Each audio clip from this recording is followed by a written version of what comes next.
Wembu just got defeated on the unstable SMP. Because in Flamefrag's newest video, he wanted to have a rematch with Wembu because ever since they last fought, they both have become much better. And since Flamefrags always wants to be the best, he was gonna do anything to have this fight. And in his video, Flame managed to find some of Eggchan's stasis chambers. And by finding those, he ended up getting his fight with Wembu. And early on, they both were going back and forth, popping multiple totems and nearly dying numerous times. But by the end of it, Flame noticed that Wembu wasn't being himself. He flew into obvious cobwebs, seemed demotivated, and at that point, Flame started to feel bad. So he told Wembu that all he wanted is a fair 1v1, and that he was gonna give Eggchan's pearls to him anyway, saying that at the end of the day, they are still friends. The final result was shocking. If you throw something at a breeze, the projectile will be deflected. And even with a fully charged bow, the arrow will just bounce straight back at you. But what happens when you shoot an arrow railgun at it? Well, after firing this railgun at a breeze, it actually deflected these arrows back. But then I had a really good idea. I used a crossbow with piercing. This enchant allows projectiles to pass through entities and shields. So after loading them into the railgun, the breeze still deflected them. The secondhand embarrassment is real. Baby mobs in Minecraft actually start with a negative age value, and when that number reaches 0, they become adults. One in-game day is usually enough for that to happen, and you might think feeding removes a fixed chunk of time, but it actually doesn't.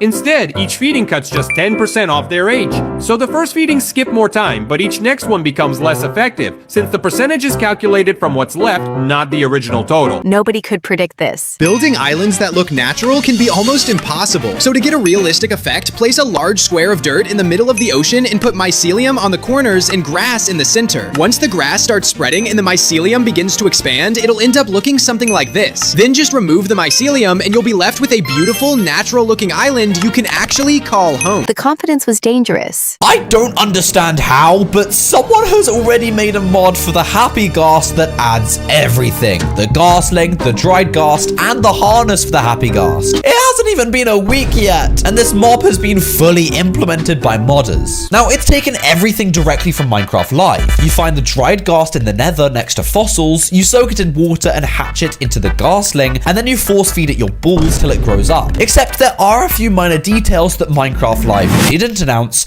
but are on the wiki page. Such as, if Happy Ghasts fly above Y195, they receive regeneration. And this mod didn't add that, but they did add everything else within a day.